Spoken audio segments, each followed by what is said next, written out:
técnico Fernando Marchiori, ele já está aqui, gentilmente aguardou a gente. Professor, boa noite. Fala um pouco sobre o jogo. A gente comentava durante a transmissão, sentiu um pouco da falta do Náutico no campo de ataque. E eu vi você gesticulando muito no primeiro tempo, no segundo tempo, sobre movimentação no setor ofensivo. Passa por isso também tua avaliação? Boa noite. Boa noite, prazer falar com vocês. Acredito que assim, pegamos uma equipe também bem qualificada, né, onde eles tinham uma variação tática, que eles fizeram dobradinhas pelo lado, né, agora Matheus Anderson pelo lado direito deles, com o Ricardo Luz, e o Zé Mário com o Jailson no primeiro tempo.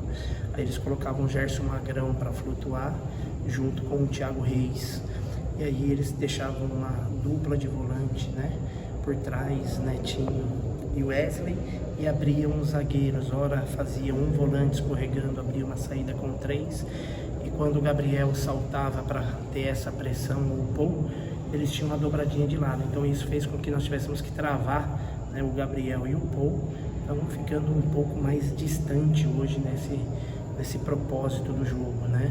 Mas eu acredito que não tivemos realmente uma força ofensiva, mas conseguimos controlar o jogo, né, numa situação defensiva, que é aquilo que eu falei desde a minha chegada. Eu vim aqui para brigar pelo acesso, e pelo acesso passava em nós pontuarmos. Sabíamos da importância do momento do clube de fazer pontos. Então, desde a nossa chegada temos 4 jogos, 3 fora de casa, né? Então conseguimos isso. Então acho que a estratégia de pontuação aconteceu hoje e acabou pela característica deles, né, da forma que eles se plantearam em campo para jogar, nos dificultando um pouco mais essa parte ofensiva hoje. Professor, o senhor falou da questão de pontuar fora de casa. Esse acaba sendo o segundo jogo seguido que o Náutico começa bem, sai na frente e acaba cedendo o resultado no final, não saindo com a vitória. Na opinião do senhor, tem um pouco do fator psicológico. Na semana passada o senhor citou que se assustou até um pouco com a diferença de qualidade entre o segundo tempo e o primeiro tempo que o Náutico fez. Tem um pouco do fator psicológico nisso? Acredito que sim. Mais uma vez saímos, né? Mais uma vez o princípio do segundo tempo, né? Eles adiantaram o bloco, adiantaram a pressão, fizeram, né? Tivemos uma infelicidade hoje, né? Que não temos nem que comentar, né? Porque graças a Deus, um grande profissional, um profissional que vem nos ajudando também, né, salvando a gente bastante. Então, infelicidade. Então, contra uma infelicidade não há muito o que a gente fazer, simplesmente lamentarmos essa situação. Mas está faltando sim, nós mantermos um equilíbrio, né, do que nós estamos apresentando no primeiro para esse segundo tempo, está faltando sim. Professor, quando a gente fala de Série C, a gente está falando de um campeonato muito disputado, muito parelho. E você citou aí 6 jogos sem perder. O torcedor do Náutico, assistindo o jogo de hoje, assistindo o jogo contra o Confiança, pode ficar incomodado com questão de desempenho, poxa, não está atacando tanto e tudo mais. Mas essa constante, o Náutico ser perene nesse momento da competição, acredito que é algo muito importante. E essa é a mensagem, de fato, a virada de chave que você passa para o torcedor também?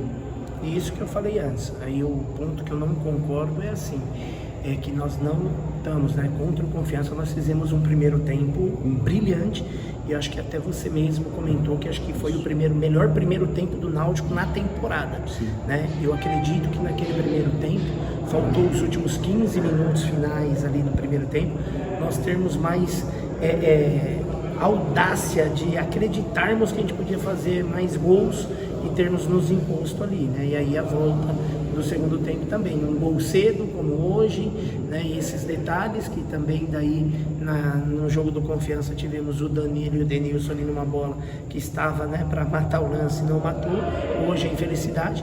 Então assim, se você pegar, não está sendo nada, tomamos 3 gols, se você for analisar dentro dos 3 gols, qual foi de mérito do adversário de criar jogadas, de conseguir ter uma construção? Não foram, né? E agora nós estamos identificando o que a gente precisa identificar para reforçarmos, para melhorarmos, para que nós possamos não termos essa oscilação, né, e conseguirmos ter um segundo tempo, né, mais equilibrado, de um nível melhor, para que aí sim possamos conseguir ter esse equilíbrio e dar esse retorno dessa parte que você comentou.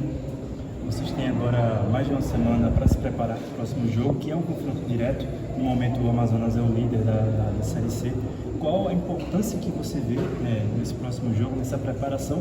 E esse jogo também inicia uma boa sequência em casa para vocês. Vocês estavam falando que vocês tiveram outro jogo fora, vocês vão ter uma boa sequência em casa também. Qual a importância que você vê nessa sequência que vem por aí? Eu acredito muito assim, vai ser fundamental esses jogos de casa, com certeza, o tempo para recuperar é longo, mas eu acredito que nós temos que ir melhorando, né, ir corrigindo isso, manter esse equilíbrio dos dois tempos, né. Acredito eu que essa nossa parte de organização, de sairmos um pouco mais dos segundos tempos, que foi o Confiança e esse, dessa pressão, o jogo contra o Volta Redonda, nós conseguimos controlar as duas etapas. Então eu acredito, claro, primeiro tempo do Volta Redonda, nós nos dispusemos em contra-ataques, entramos ansiosos, demos um pouquinho de espaço para isso. Posteriormente, no segundo tempo, nós controlamos. E agora não, hoje eu acredito que tivemos sim um jogo controlado defensivamente, sim, mas precisamos dessa evolução, dessa parte ofensiva, e para jogar em casa sabemos que isso vai ser importante, né? Onde você tem que propor, onde você tem que buscar, e sabemos que vamos ter equipe qualificadas, então temos que nos amadurecermos em não termos tantos erros, né? Essa competição não perdoa os erros, então temos que nos concentrarmos para isso, né? Sermos mais eficientes para essa situação, porque o mais difícil muitas vezes nós estamos conseguindo, que é abrir o placar e sair na frente. Então precisamos ter esse controle posteriormente a isso.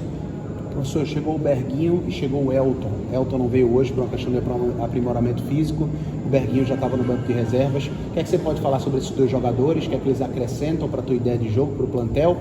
E se dá para esperar mais contratações, pelo menos nas conversas que você vem tendo com a diretoria? O Berguinho e o Elton, né, são atletas que o pessoal nosso monitorou, chegou os nomes, né? Elton, o seu currículo dispensa comentário, né? O Berguinho havia trabalhado com o Gustavo Cartacho, já o conhece.